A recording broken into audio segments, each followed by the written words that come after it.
नमस्कार मित्रों, मैं गंगाराम पांडे अपने YouTube चैनल संस्कृत मंदाकिनी पे आप सभी का स्वागत करता हूं।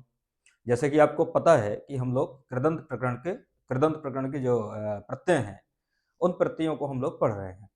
तो यहाँ पर इसके पहले जो कृदंत कृत्य प्रकरण चल रहा था, उसमें हम लोगों ने ह्रस्वस्य पिति कृति तुक इस सूत्र तक पढ़ा था। तो यहाँ पर इस सूत्र के द्वारा हुआ क्या था कि तुक का आगम होता है। तो तुक का आगम होता किसे है, उसके लिए सूत्र है ह्रस्वस्य पिति कृति तुक। ये सूत्र कहता है कि पित और कृत के परे रहने पर ह्रस्व को, मतलब ह्रस्व के स्थान पर तुगागम होता है। तुगागम हुआ था। तुगागम हुआ कहां था, तो उसके प्रयोग हम लोगों ने पढ़ा था इत्याह स्तुत्यः। उदाहरण क्या बना था, इत्यह, और दूसरा उदाहरण क्या था, स्तुत्यः। इत्यह और स्तुत्यः, ये दो उदाहरण बने थे। अब यहां पर देखो सूत्र क्या चल रहा था। ये इत्यह स्तुत्य में प्रत्यय करने वाला जो सूत्र था, वो सूत्र था एति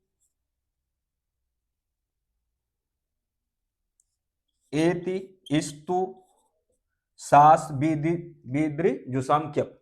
ये सूत्र था जिस सूत्र के द्वारा क्यप प्रत्यय हुआ था। तो मैंने आपको बताया था पहले भी कि क्यप प्रत्यय आपको यदि जानना है, पता करना है, पहचानना है कि यहाँ पर कौन सा प्रत्यय हुआ है, कैसे जो तो क्यप प्रत्यय हुआ है, ठीक है, उसको हम पता कैसे करें। तो मैंने आपको बताया था कि आप इस सूत्र को याद कर लो, एति इस्तु सास बीद्रि जुसह क्यप।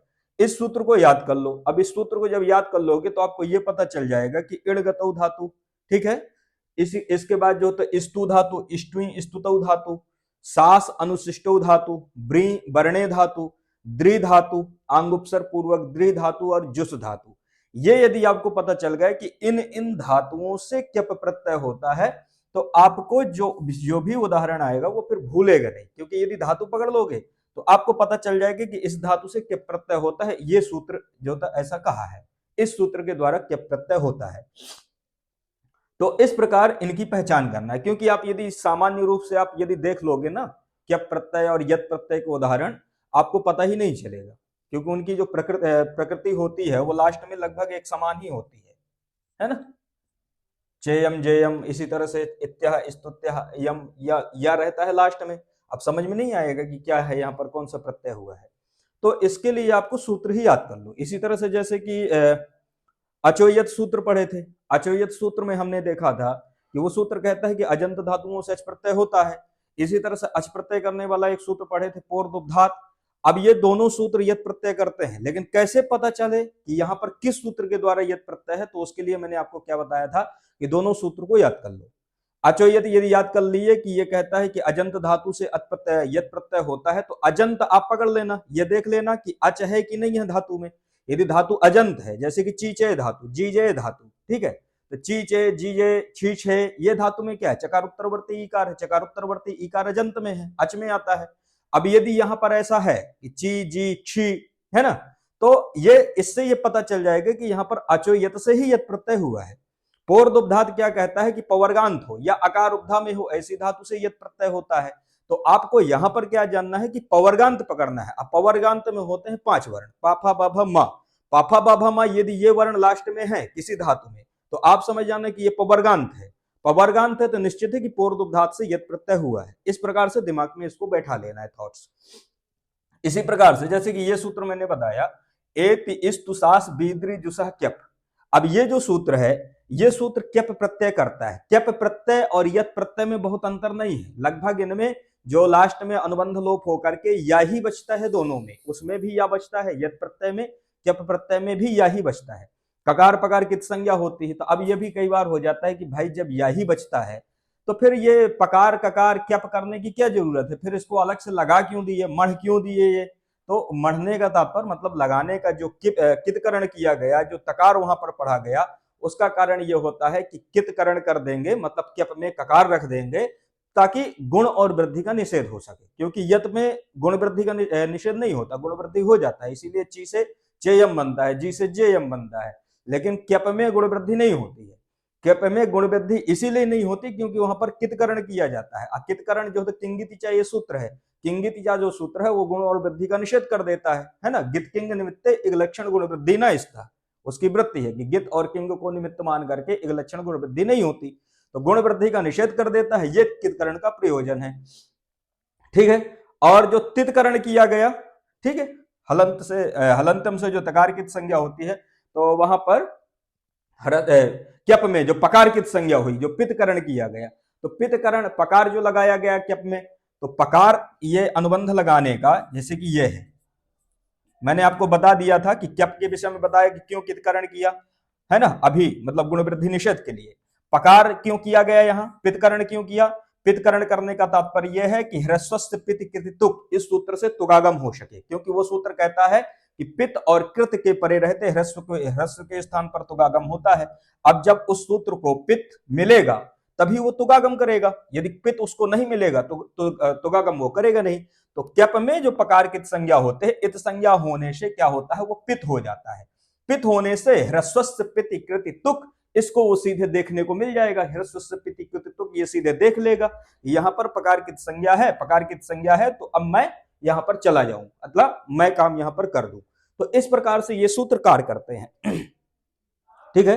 तो क्यप और जो यत है, इनमें जो ये अनुबंध किया गया, अनुबंध रखा गया, इनका जो लोप किया गया, उसका प्रयोजन है। अब प्रयोजन ये जो मैंने आपको बताया, क्योंकि पाणिनि व्याकरण है। अब पाणिनि व्याकरण में आपको पता होगा कि एक अनुस्वार भी इसका जो है तो व्यर्थ नहीं है। ऐसा जितने भी वैज्ञानिक अभी तक मतलब पढ़ लिए, खोज कर लिए, उन्होंने ये देखा कि पाणिनि व्याकरण का एक अनुस्वार भी व्यर्थ नहीं है, किसी न किसी प्रयोजन से है। तो इतना फिर पकार ये व्यंजन क्यों व्यर्थ हो जाएंगे, इनका भी कोई मतलब व्यर्थ तो होंगे नहीं, इनका प्रयोजन ये है। इत्यः स्तुत्यः, इत्य स्तुत्या में यहां पर एत स्तुसास बीद्री जुसह क्यप, इन धातुओं से यहां पर क्यप प्रत्यय हुआ है। क्यप प्रत्यय होकर के क्यप में क्या है, पकार की संज्ञा है, पकार की संज्ञा होने से पित हो जाता है। पित हो जाएगा तो अब यहां पर ह्रस्वस्य प्रतिकृति तुक, ये सीधे सूत्र आ जाता है। ह्रस्वस्य प्रतिकृति तुक, ये सूत्र जैसे कि मैंने आपको बताया, ये सूत्र क्या कहता है कि ह्रस्व के स्थान पर तुक आगम होता है, पित और कित के परे रहते। तो जब पित मिल जाएगा तो यहां पर क्या कर देता है, ये देखो यहां पर जो ता है ना आधा, इत्यह स्तुत्यः, ये जो ता आगम है ये तुगागम ही है। तुगागम में तुक में ये जो तुगागम करता है ये सूत्र ह्रस्वस्य प्रतिकृत तुक, ये सूत्र भी यहां पर भी तुगागम में ककार की संज्ञा होती है, याद रखना, यहां भी ककार की इत संज्ञा होती है। इसका भी प्रयोजन है, और इसका प्रयोजन क्या है, ताकि अद्यंतो तकितो इस सूत्र के द्वारा जो है ये अंत में बैठे, जो तुगागम है वो कहां बैठे, अंत में, क्योंकि वो सूत्र निर्धारित करता है ह्रस्व आद्यंतो तक्तो कि यदि कित है तो अंत में होगा, और कित है तो अंत में होगा, टित है तो आदि में होगा। यहां भी ककार की संज्ञा होती है, उकार की संज्ञा होती है, केवल आधा ता ही बचता है, ह्रस्वता बचेगा, वो यहां पर लग जाएगा तो प्रयोग बन जाएगा इत्यः स्तुत्यः, दोनों जगह। इस प्रकार से आपको याद रखना है, ठीक है। इत्यः स्तुत्या हो जाता है। इत्यः स्तुत्या बनने के बाद दो प्रयोग बन गए इस सूत्र के, एति स्तु सास बीद्री जुसह क्यप, ये जो सूत्र है इस सूत्र के दो उदाहरण बन गए। इसके बाद तीसरा उदाहरण आता है सासु अनुशिष्टौ। सासु अनुशिष्टौ एक धातु है, सासु अनुशिष्टौ, सासु अनुशिष्टौ, इस धातु में ये जो धातु है यहां पर सास धातु है ना, सास धातु शिक्षा ग्रहण करने के अर्थ में भी होती है, ये अनुशासन के अर्थ में भी है। सासु अनुशिष्टौ, आपसे क्वेश्चन कैसे बनेगा कि सासु अनुशिष्टौ इस धातु से क्यप प्रत्यय होगा तो स्वरूप क्या बनेगा, रूप क्या बनेगा, एक ऐसे भी क्वेश्चन बन जाता है, उदाहरण हो जाएंगे वहां पर शिष्य। अब यदि आप व्याकरण को नहीं लगाए होंगे, सूत्रों को आप नहीं पढ़े होंगे, तो आप ये अंदाजा नहीं लगा पाओगे कि सास धातु से यदि क्यप प्रत्यय होगा तो शिष्य रूप बनेगा, क्योंकि इसको आप प्रकृति बिल्कुल भी इसकी देख के नहीं समझ पाओगे कि सा, क्योंकि यहाँ पर सा है, यहाँ पर सी है। तो यदि ये प्रयोग आप नहीं लगाए होंगे तो आप ये समझ नहीं पाएंगे कि यहाँ पर जो तो सास अनुशिष्ट धातु है, असास अनुशिष्ट धातु से जो तो क्यप प्रत्यय होकर ये रूप बनता है, ठीक है। तो सास अनुशिष्ट धातु है, सास अनुशिष्ट में यहां पर अब इसके बाद क्या कर देना है कि एति, ये जो सूत्र है इसको हम लोग कल पढ़े थे, इसके दो ही उदाहरण देखे थे, एति स्तु साश बे द्रे जुषः क्यप, ये सूत्र है। ठीक है, इसके दो उदाहरण देख लिए, एक देख लिए एति, एति इणगतौ धातु है, इससे प्रयोग बना इत्याह, स्तु धातु, स्तुत्यः। अब तीसरी धातु है सास, सास अनुशिष्टौ धातु है, सास अनुशिष्टौ धातु है, तो सीधे इस सूत्र से क्या कर देना, क्यप प्रत्यय कर देना। जब क्यप प्रत्यय कर दोगे तो मैंने आपको क्या बताया था कि क्यप प्रत्यय में ककार और पकार की होती है इत संज्ञा, बचता केवल क्या है, या। जब या बचेगा तो यहां पर रख देना या, ठीक है। तो प्रयोग क्या बन गया, सास या, ऐसी स्थिति आती है।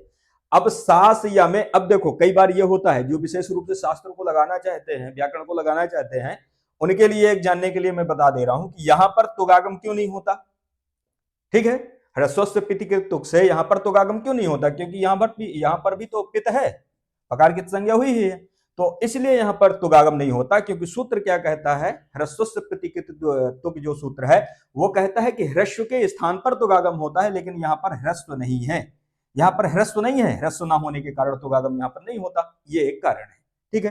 तो फिर क्या होगा, सास या ऐसी स्थिति पे हमको शिष्य बनाना है, तो शिष्य में फिर इसके बाद एक सूत्र आता है सास इदंघलोहो,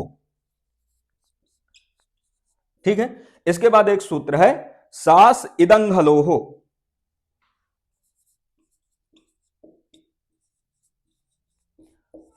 सास इदंघलोह, इसके बाद एक सूत्र आता है, बहुत महत्वपूर्ण सूत्र है, इसको बढ़िया से आप नोट कर लेना, सास इदंघलोह, ये सूत्र आ जाता है। ये सूत्र कहता है कि सास इत अंग हलोह, इसको इस प्रकार से इसका पदच्छेद कर लेना, सास इत अंग हलोह, ठीक है। सास इत अंग हलोह, इसका मतलब यह हुआ कि सास अर्थात सास के उपधा को, इसकी वृत्ति में यह है कि सास उपधाया इत स्यात अंग हलादौ पिति, ठीक है, इस प्रकार से इसकी वृत्ति है। तो सास उपधाया, याद रखने ना, सास उपधाया इत इत स्यात अंग हलोह किंगिति, इस प्रकार से इसका पूरा जो है तो वृत्ति है। तो सास, अब देखो ये जैसे सास है, अब सास के उपधा को क्या होता है, इत होता है, सास के उपधा को क्या होगा, इत होगा, अंग हल और कित गित के परे रहने पर। तो इसका पूरा रूप क्या है कि अंग अंग हल और कित गित के परे रहते सास के उपधा को इत होता है, ये इसका पूरा रूप है।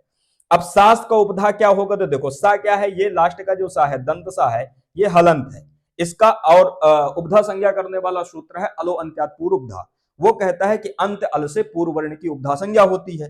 अंत वर्ण कौन हो जाएगा, ये दंत सा, दंत सा से पूर्व वर्ण कौन हो जाएगा, तालव्य सा में जो आ, ठीक है, तालव्य सा में जो दीर्घ आ, ये हो जाएगा उपधा।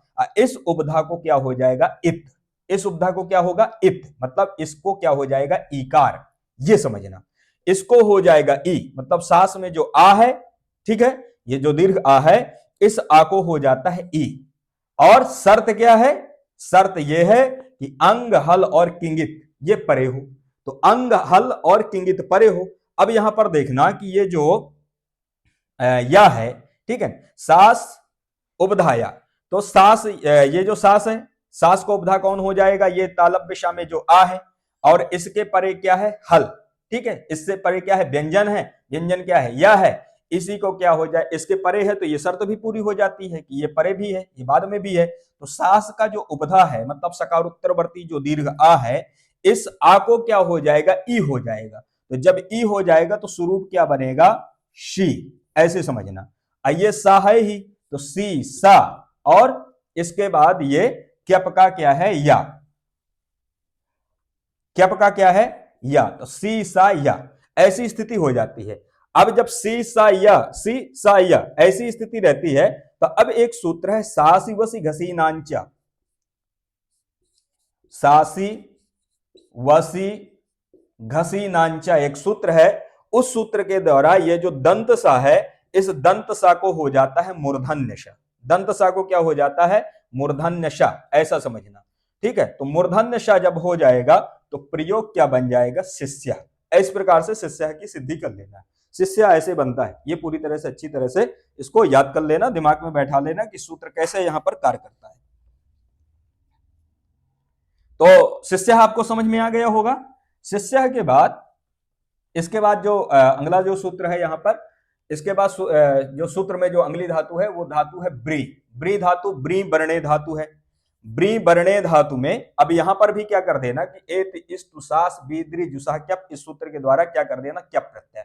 क्यप में ककार पकार की संज्ञा होती है, क्या बचेगा केवल या। ठीक है, क्या बचेगा केवल या। जब यह हो जाएगा तो अब यहां पर देखो, यहां पर हर्षस्व पीति कृतितुक ये सूत्र आ जाएगा, क्योंकि यहां पर भी क्या है ह्रस्व, यहां पर भी क्या है ह्रस्व है। तो ह्रस्वस्य पीति कृतितुक, ह्रस्वस्य पीति कृतितुक, इस सूत्र के द्वारा यहां पर क्या हो जाएगा तुगागम हो जाएगा। तुगागम में मैंने आपको बताया था कि तुगागम में भी यहां पर ककार की संज्ञा होती है, उकार की भी संज्ञा होती है, केवल क्या बचता है आधाता बचता है।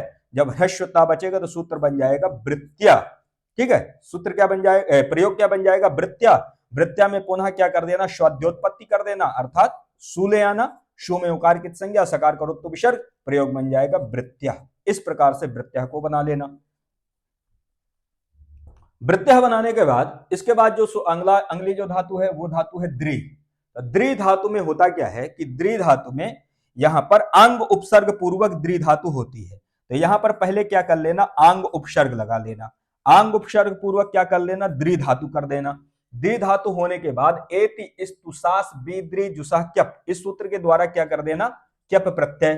क्यप प्रत्यय जब हो जाएगा तो क्यप प्रत्यय में ककार पकार की संज्ञा, क्या बचेगा केवल या बचेगा। ठीक है, यहां पर भी क्या बचेगा या बचेगा। अब यहां पर क्या कर देना कि ह्रस्वस्य पिति कृतितुक, इस सूत्र के द्वारा यहां पर भी क्या कर देना है तुगागम। जब यहां पर भी तुगागम हो जाएगा तो आदृत्या। ठीक है, तुगागम होगा तो क्या होगा आधाता आ जाएगा, आधाता धातु के बाद बैठेगा क्योंकि अंत में होता है तुगागम। तो तुगागम जब अंत में होगा तो क्या हो जाएगा आदित्य, और वह जो या है ये प्रत्यय का क्यप का जो या है ये या आ जाएगा, आदित्य सु आएगा, रुत्त विसर्ग हो जाएगा, प्रयोग बन जाएगा आदित्य। तो आदित्य प्रयोग ऐसे बनेगा, इस प्रकार से आपको सिद्ध कर लेना है। इसी प्रकार आदित्य द्रि धातु का हो गया। इसके बाद जुष धातु है।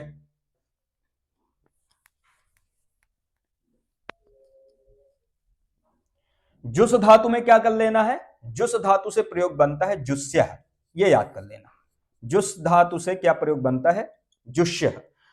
अब आपको जुस्य हमें क्या करना है कि जुस धातु है, ठीक है, यहां पर धातु क्या है जुष। जुस धातु से क्या कर देना है एति इस्तु सास बीद्री जुसा, इस सूत्र से क्या कर देना क्यप प्रत्यय, क्यप में ककार प्रकार की संज्ञा, क्या बचेगा केवल या। ठीक है, ऐसी स्थिति रहती है। यहां पर तुगागम नहीं होगा, सीधे जो है तो प्रयोग इसको मिला देना। जब मिला दोगे तो प्रयोग बन जाएगा जुष्या, सु आएगा रुत्त विसर्ग हो जाएगा, प्रयोग बन जाएगा जुष्या। इस प्रकार से इत्यः स्तुत्यः शिष्यः आदित्यः वृत्यः जुष्यः, ये जितने भी उदाहरण मैंने आपको बताए इन सारे उदाहरणों में क्या प्रत्यय होता है ये विशेष रूप से याद रखना है। इसमें ये नहीं भूलना है कि शिष्य में ये जो शिष्य उदाहरण बनाए थे ये पूछता है आपसे। शिष्य में एक तो पूछता है कि कौन सा प्रत्यय है, तो प्रत्यय को तो याद ही रख लेना क्या प्रत्यय है। यहां पर ये आपसे पूछता है कि किस सूत्र के द्वारा सास धातु को इकार आदेश होता है, इत आदेश होता है ना, इकार होता है। तो सासु ये जो सूत्र है सास इदंगलोह, इस सूत्र को याद रख लेना। सास इदंगलोह, इस सूत्र के द्वारा जो शास है सास के मतलब उपधा को इकार होता है, ये सास इदंगलोह इस सूत्र के द्वारा। तो ये यहां पर विशेष रूप से पूछता है। यहां पर विशेष रूप से और क्या पूछता है कि इत्यः स्तुत्यः आदृत्यः वृत्यः, इन उदाहरणों में तुगागम किससे होता है। तो तुगागम को भी विशेष रूप से आपको याद रखना है कि ह्रस्वस्य पिति कृति तुक, इस सूत्र के द्वारा तुगागम होता है। इतना यदि आप याद रख लिए तो पूरे मतलब दावे के साथ है कि आपका कोई भी क्वेश्चन यहां से छूटेगा नहीं, क्योंकि इसके अलावा कोई क्वेश्चन बनेगा भी नहीं। ठीक है, तो ये सूत्र हो गया क्या प्रत्यय वाला सूत्र हो गया यहां पर पूरा। क्या प्रत्यय करने के बाद अभी ये जो मुख्य जो सूत्र था, अब उसके बाद एक सूत्र आता है मृजेर विभाषा।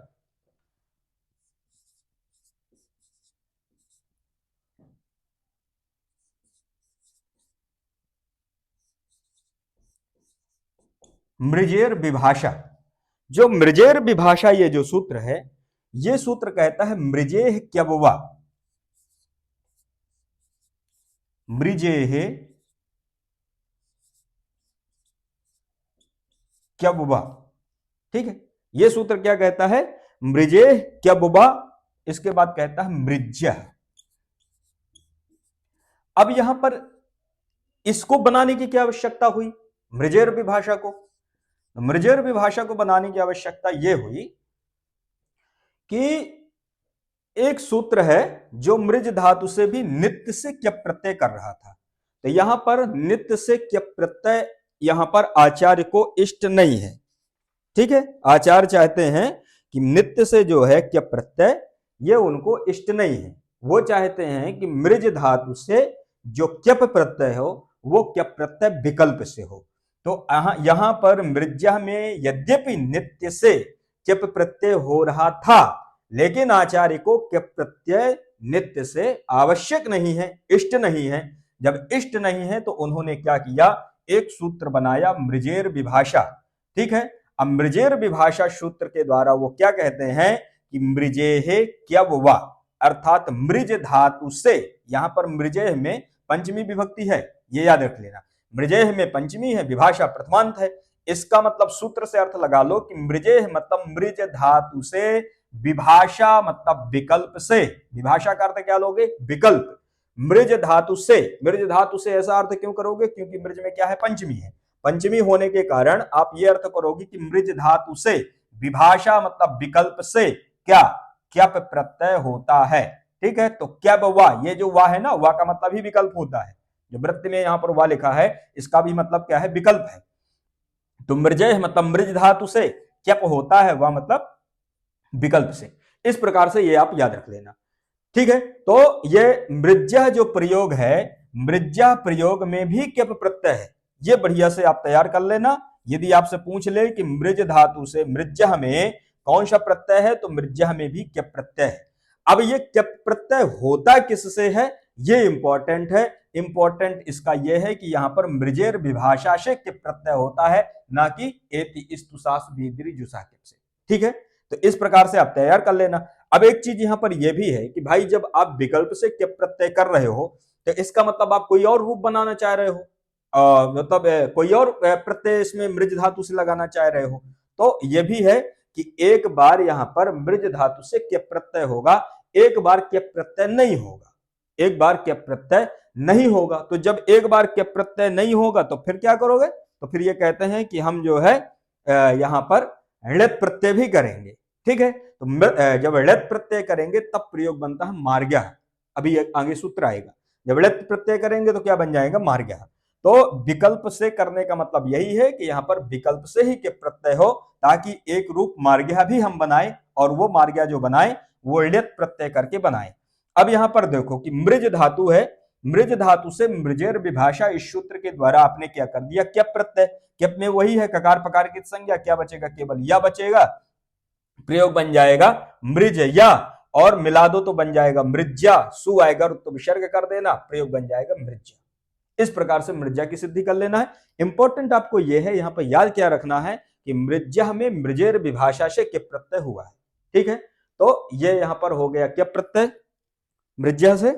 इसके बाद जो है जब क्यप प्रत्यय नहीं होगा, एक बार तो क्योंकि ये विकल्प से क्यप प्रत्यय करता है, जब एक बार क्यप प्रत्यय नहीं होगा तो यहां पर मार्ग्या भी प्रयोग बनता है। ठीक है, लेकिन मार्ग्या में क्या है, यहां पर लेत प्रत्यय होता है, अभी इसके बाद आएगा। तो मार्ग, यदि आपसे पूछ ले कि मार्ग्या में कौन सा प्रत्यय है, तो मार्ग्या में ऋत प्रत्यय है और मृज्या में क्यप है। धातु दोनों एक ही है, धातु यहां पर मृज धातु है, यहां पर भी मृज धातु है। ठीक है, तो ये दोनों प्रत्यय, दोनों उदाहरणों को इस प्रकार से बढ़िया से तैयार कर लेना है।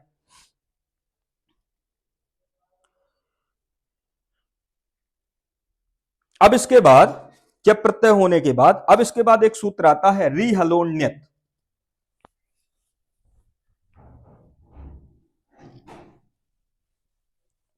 रिहलोन्यत जो सूत्र है, यह सूत्र बहुत इंपॉर्टेंट है, इसके उदाहरण पूछे जाते हैं रिहलोन्यत के।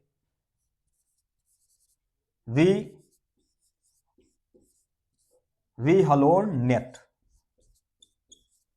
रिहलोन्यत इस प्रकार से बनता है, रिहलोन्यत ये सूत्र है।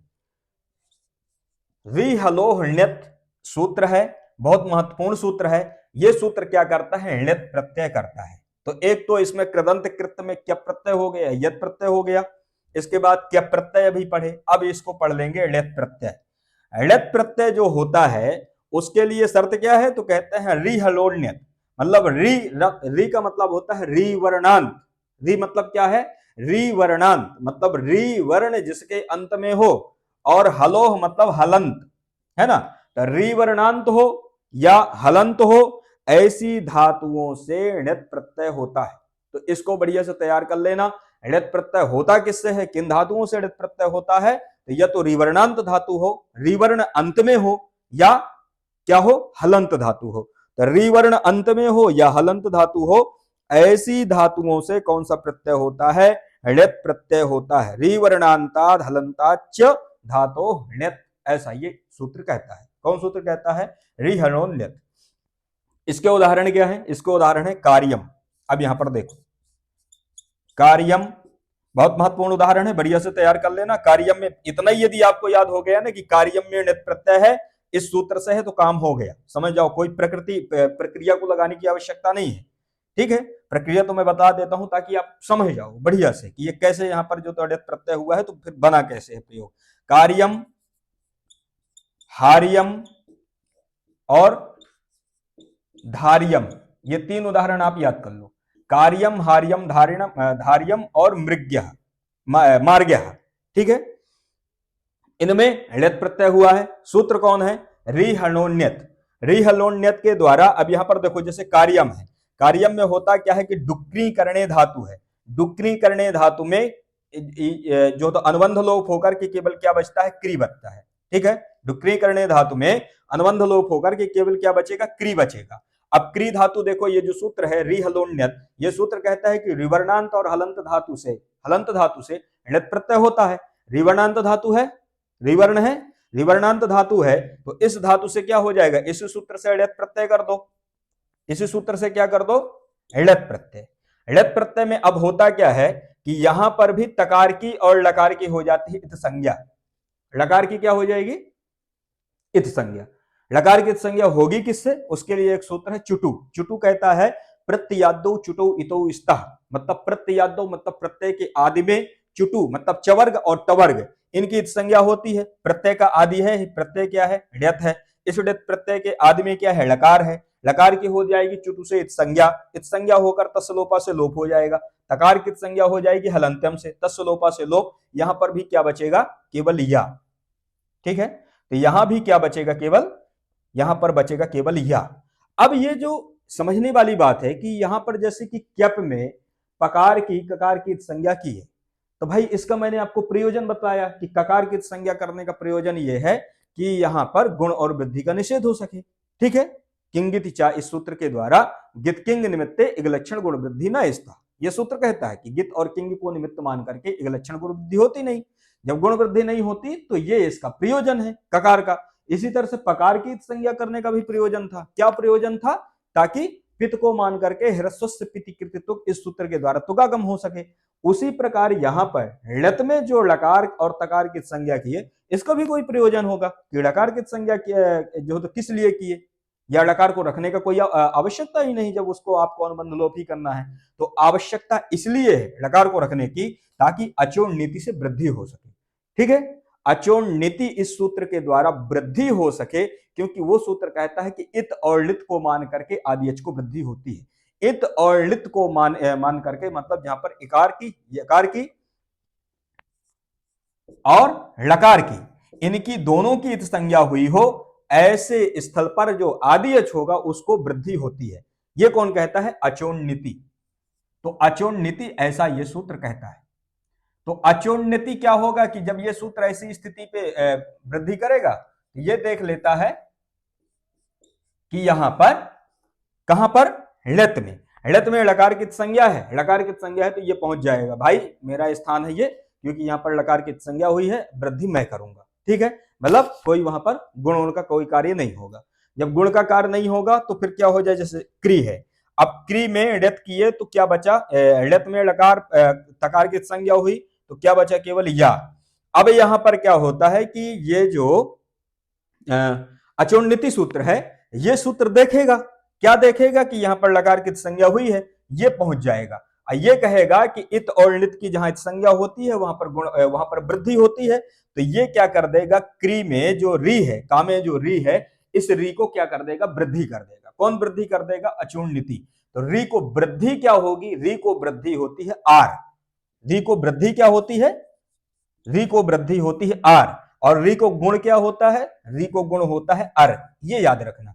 अब यहां पर जैसे कि ये वृद्धि करेगा तो वृद्धि क्या करेगा, आर वृद्धि करेगा। आर वृद्धि करेगा तो उरण रप्रह एक सूत्र है, उस सूत्र की सहायता से यहां पर आर वृद्धि हो जाती है। तो प्रयोग क्या बन जाएगा, अब जैसे की क्री में जो का में जो री है उसको वृद्धि आर हो गई, तो ये जो हलंत जो तो का बचेगा, तो का प्लस आर प्लस या। ठीक है, या कौन है, ऋत का या है। तो का आर या, का आर या, इनको तीनों को मिला दो, प्रयोग क्या बन जाएगा, कार्य। ठीक है, तो का हलंत का है, आर है, या है, इन तीनों को मिला दोगे तो प्रयोग क्या बन जाएगा, कार्य। ऐसे समझना। अब कार्य बन गया, कार्य से अब हमको क्या बनाना है, कार्यम। अब कार्यम में क्या कर देना, पुनः स्वाद्योत्पत्ति कर देना। स्वाद्योत्पत्ति आ जाए, स्वाद्योत्पत्ति होगी तो सु आएगा, सु के स्थान पर क्या हो जाएगा, अमादेश हो जाएगा, प्रयोग बन जाएगा कार्यम। ऐसे कार्यम को सिद्ध करना है। इसी तरह से हार्यम, ह्री धातु है, ह्री धातु से क्या कर देना, ह्री धातु से आप रिहलोन्यत इस सूत्र के द्वारा क्या कर देना, ण्यत कर देना।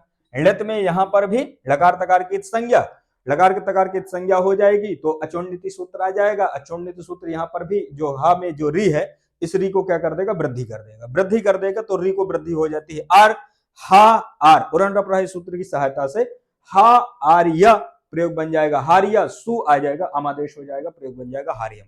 इसी तरह से ध्री धारणे धातु है। ठीक है, यहां पर भी क्या कर देना, ध्री धातु है, ध्री धातु से ऋणोन्यत इस सूत्र के द्वारा ण्यत कर देना, ण्यत कर देना है। बाकी यही कार्य अचोन्नति जो सूत्र अभी यहां तीनों में कार्य हुआ है, सेम यहां पर भी वही कार्य हो जाएगा, कोई अलग से नहीं है। तो ये तीनों उदाहरण बढ़िया से तैयार कर लेना, कार्यम हार्यम धार्यम, कि यहां पर ऋणोन्यत इस सूत्र के द्वारा ण्यत प्रत्यय हुआ है। ठीक है, अब यहां पर क्या होता है कि एक सूत्र आता है मुख्य रूप से ण्यत प्रत्यय के, ये तीनों उदाहरण हो गए। अब यहां पर जो एक सूत्र हम लोग पढ़े थे, मृजेर विभाषा, मृजेर विभाषा सूत्र ने क्या कहा था कि मृज धातु को मृज धातु से क्य प्रत्यय होता है, विभाषा मतलब विकल्प से। ये मृजेर विभाषा ऐसा सूत्र कहा था कि मृज धातु से क्य प्रत्यय होता है, विभाषा मतलब विकल्प से। जब इसने कहा कि क्यप प्रत्यय विकल्प से होगा मृज धातु को, तो हमने प्रयोग क्या बनाया था, मृज्य। प्रयोग क्या बनाया था हमने, मृज्य। अब मृज्या उदाहरण तो बना लिए, मृज्या में कौन सा प्रत्यय हुआ, क्य प्रत्यय। अब ये जो सूत्र है मृजेर विभाषा, ये सूत्र विकल्प से क्य प्रत्यय करता है, इसका मतलब एक बार ये क्य प्रत्यय नहीं करेगा। ठीक है, एक बार ये क्य प्रत्यय नहीं करेगा। जब एक बार क्य प्रत्यय नहीं करेगा तो फिर क्या करेगा भाई, समझ में आया, तो फिर क्या करेगा ये, तो फिर ये करेगा ऋलोन्यत से ण्यत प्रत्यय। ये याद रखना, एक बार जब ये क्य प्रत्यय नहीं करेगा, ऋलोन्यत पहुंच जाएगा। और ऋणोन्यत कहेगा कि ऐसा है कि तुमने क्य प्रत्यय कर लिया, तुम्हारा काम हो गया, क्योंकि तुम्हारी क्षमता केवल कितनी है, विकल्प से, तुम नित्य से नहीं कर सकते, है ना। मतलब सूत्रों के इस प्रकार से भी समझा जा सकता है कि तुम नित्य से तुम्हारा काम नहीं है करना, तुम्हारा काम है केवल विकल्प से। अब एक बार मेरा चांस आएगा यहाँ पर, मतलब एक बार अब यहाँ मैं काम करूंगा। तो फिर क्या होता है कि मृज धातु है, मृज धातु से यहाँ पर रिहलोन्यत, क्योंकि रिहलोन्यत सूत्र क्यों यहां पर ण्यत प्रत्यय करने जाएगा, ठीक है, इसकी योग्यता है कि नहीं है, तो इसकी योग्यता कैसे है, क्योंकि ये क्या कहता है कि रिवर्णांत हो या हलंत हो। समझ में आया, ये सूत्र क्या कहता है कि या तो रिवर्णांत हो या हलंत हो, ऐसी धातु से ण्यत प्रत्यय करता है। आपने देख लिया कि रिवर्णांत के उदाहरण कार्यम हार्यम धार्यम, ये जो कार्यम हार्यम धार्यम है ये रिवर्णांत के उदाहरण है तीनों, क्योंकि तीनों में क्री ह्री धी, ये तीनों इनकी धातु है। क्री ह्री धी में तीनों में क्या है, री है, तो री होने से क्या है, रिवर्णांत हो गए। समझ है। अब इसके बाद दूसरा क्या बचता है इसकी शर्त क्या है, हलंत। ये और क्या कहता है कि हलंत हो। अब यहां पर आ जाओ, अब देखो मृज में जा जो जा है, ये जा क्या है, हलंत है ना, जा अंत में है, तो हलंत है, हलंत है, तो हलंत होने से ये पहुंच जाएगा यहां पर रिहलोन्यत, और यहां पर क्या कर देगा, ण्यत प्रत्यय, क्योंकि एक बार मेजर विभाषा यहां पर क्या प्रत्यय कर चुका है। जब मृज धातु से यहां पर रिहलोन्यत से ण्यत हो जाएगा तो ण्यत में वही होगा, ककार प्रकार की संज्ञा, लकार और तकार की संज्ञा, केवल क्या बचेगा, या। समझ में? ऐसे ये काम होगा। जब मृज या ऐसी स्थिति हो जाती है तो मृज या में अब एक सूत्र यहां पर आता है नया, वो सूत्र है चजोह कुघिन्यतोह। ठीक है, सूत्र है चजोह कुघिन्यतोह। चजोह कुघिन्यतोह, अब यहां पर सूत्र आ जाता है। ये सूत्र आपको बढ़िया से याद रखना है क्योंकि ये पूछा जाता है सूत्र की किस सूत्र के द्वारा यहां पर मार्ग्यह में कुत्त हुआ है। तो सूत्र है चजोह कु घिन्य तो, चजोह कु घिन्यतो, ये सूत्र है। सूत्र कहता है चजोह, चजोह का मतलब होता है चवर्ग और चवर्ग, मतलब चकार और जकार। चजोह का मतलब होता है चकार जकार, और चकार जकार को क्या होता है कु, कु मतलब कुत्त होता है। ठीक है, चकार जकार को क्या होगा, कुत्त होता है या कवर्ग होता है घित और ण्यत के परे रहते। घिन्यतोह, घिन्यतोह में क्या समझना है कि घित और ण्यत के परे रहने पर चजोह मतलब चकार और जकार को कु मतलब कवर्ग होता है। चजोह कुघिन्यतोह सूत्र क्या कहता है कि घित, घित का मतलब होता है जहां पर घकार की संज्ञा होती है, अण्यत का मतलब जो जहां पर ण्यत प्रत्यय होता है। तो घित और ण्यत के परे रहते मतलब ये बाद में हो तो चजोह, चजोह मतलब चकार और जकार को कु मतलब कवर्ग होता है। कवर्ग में 5 वर्ण आते हैं क ख ग घ अंग। ठीक है, इस प्रकार से ये सूत्र कहता है। अब यहां पर जैसे मान लो कि घिन्यतोह में ये ला है, इसको ला समझना, थोड़ा सा इस प्रकार से लिखता हूं। तो घिन्यतोह में घिन घिन्यतोह, घिन्यतोह इस प्रकार से रहता है। तो यहाँ पर क्या होता है कि झलाम जशवंते सूत्र आता है, उस सूत्र से यहाँ पर ताको दा हो जाता है झलाम जशवंते से, घित और लेत ऐसा रहता है। तो घित में जो तकार है उस तकार को झलाम जशवंते से क्या हो जाएगा, दकार हो जाएगा, है ना, दा हो जाता है। दा होने के बाद एक सूत्र है यरो अन्नाश के अन्नाश को, यरह परस परे अन्नाश को वशत। इस प्रकार से इसकी वृत्ति है कि यर मतलब यर के परे रहने पर अन्नाशिक के स्थान पर अन्नाशिक होता है। तो यरह परस्य अनुनासिक अन्नाश को, इस प्रकार से वृत्ति है। थोड़ा सा विस्मृत हो रहा हूं मैं।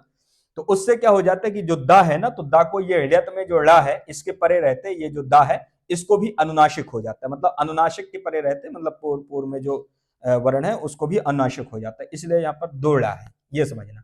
मुख्य रूप से यहाँ पर ता था घित में। तो घित और ण्यत के परे रहने पर चजोह मतलब चकार और जकार को कुत्त होता है, ऐसा ये सूत्र कह दिया। अब यहां पर देखो कि मृज्या में मृज या, यहां पर जो या है ये कैसा या है, ण्यत प्रत्यय का या है। यहाँ पर जो या है वो ण्यत प्रत्यय है। ठीक है, अनुबंध लोप होकर के केवल या बच रहा है। तो ण्यत प्रत्यय है, ण्यत प्रत्यय परे है, परे है कि नहीं है, परे है ना। अब ण्यत प्रत्यय देखो परे है, तो यहां पर और पूर्व में क्या कह रहा है कि चजोह मतलब चकार और जकार को। तो यहां पर देखो पूर्व में धातु में क्या है, जकार है, धातु में क्या है, जा है। तो जकार को क्या हो जाएगा, कुत्त हो जाएगा, ऐसा ये सूत्र कहता है। तो जकार को क्या हो जाएगा, जकार को क्या होगा, कुत्त। अब कुत्त में क्या होता है कि जब इनका प्रत्न वगैरह मिलाते हैं तो प्रत्न वगैरह मिलाने से हमको जा के स्थान पर कुत्त में कौन से वर्ण होते हैं, का खा गा घ अंगा। तो जब इनका प्रत्न मिलाते हैं तो प्रत्न से हमको क्या पता चलता है कि जा के स्थान पर क्या होगा, गा, जा के स्थान पर क्या होगा, गा।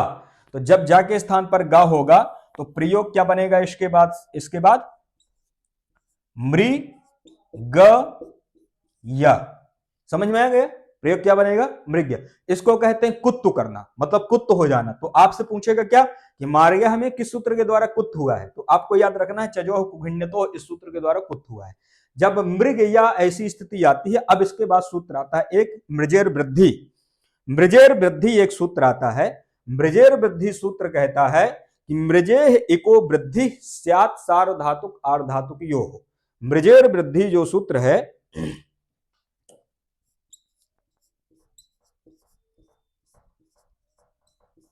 मृजेर वृद्धि ये सूत्र है। मृजेर वृद्धि सूत्र कहता है कि मृजेह इको वृद्धि स्यात्, मृजेह इको वृद्धि से सार्वधातुकार धातु की हो, मतलब ये कहता है कि मृज धातु के इक को वृद्धि होती है सार्वधातुक आर्धातुक के परे रहने पर। ठीक है, ऐसा ये सूत्र कहता है। तो यहां पर जो ण्यत का जो या है ये क्या है, आर्धातुक है। इसकी आर्धातुकम शेषा से क्या किया, आर्धातुक संज्ञा की है। तो ये क्या है भाई साहब, आर्धातुक है। अब ये जब आर्धातुक है तो ये जो सूत्र कहता है कि सार्वधातुक आर्धातुक के परे रहते, तो देखो यहाँ पर आर्धातुक परे मिल जाएगा। आर्धातुक परे मिल जाएगा तो मृज धातु का इक क्या है, तो मृज धातु का इक है मा में जो री है, क्योंकि री ही इक में आता है, और तो ये वर्ण आएंगे नहीं एक में, समझ आया। तो मृज धातु में जो माँ का जो मकारोत्तरवर्ती जो री है, ये री किस में आ जाएगी, इक में आएगी। और सूत्र क्या कहते हैं कि मृज धातु के इक को वृद्धि होती है। जब मृज धातु के इक को वृद्धि होगी तो री को वृद्धि हो जाएगी, री को वृद्धि होगी तो री को वृद्धि क्या हो जाएगी, आर, पूर्ण प्रह की सहायता से। तो आर वृद्धि होगी तो प्रयोग क्या बनेगा, मार्ग। समझ में आ गया, मा आर ग और य, इस प्रकार से कर लेना, मा आर ग य, इस प्रकार से जब हो जाएगा तो प्रयोग क्या बन जाएगा, मार्ग, प्रयोग बन जाएगा मार्ग। अब मार्ग में क्या कर देना कि पुनः स्वाद्योत्पत्ति कर देना, स्वाद्योत्पत्ति से सु कर देना, सु में उकार सकार की संज्ञा, प्रयोग बन जाएगा मार्ग। तो एक ये मुख्य रूप से यहां आपको तैयार कर देना, ठीक है। तो मार्ग में कौन सा प्रत्यय हुआ है, ळित प्रत्यय हुआ है। किस सूत्र के द्वारा ळित प्रत्यय हुआ है, रेह लोन ण्यत के द्वारा ळित हुआ है। यहां पर इसके बाद क्या होता है, चजोह कुगुण्यतोत से कुत हुआ है, ये याद रख लेना। वृद्धि किससे होती है, विशेष रूप से आपको कई क्वेश्चन देख लेना, ये क्वेश्चन इससे पूछे गए हैं कि मार्ग में किस सूत्र के द्वारा वृद्धि होती है, तो मार्ग में वृद्धि होती है मृजेर वृद्धि से। तो मृजेर वृद्धि सूत्र को याद रख लेना कि मृजेर वृद्धि सूत्र के द्वारा यहाँ पर वृद्धि होती है, ये यहाँ पर रखना है। इसी प्रकार से जैसे ये भी पूछ लेता है कि मृज धातु से यदि क्यप प्रत्यय होगा तो कौन सा रूप बनेगा, तो क्यप प्रत्यय होगा तो मृज्या रूप बनेगा। सूत्र कौन सा है, तो सूत्र है मृजर विभाषा, इस सूत्र के द्वारा क्यप प्रत्यय हुआ है।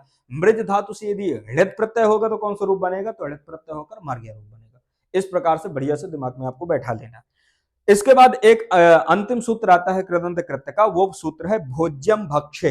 तो जो भोज्यम भक्षे जो सूत्र है, यह सूत्र जो है आचार्य इसको निपातन से सिद्ध करते हैं।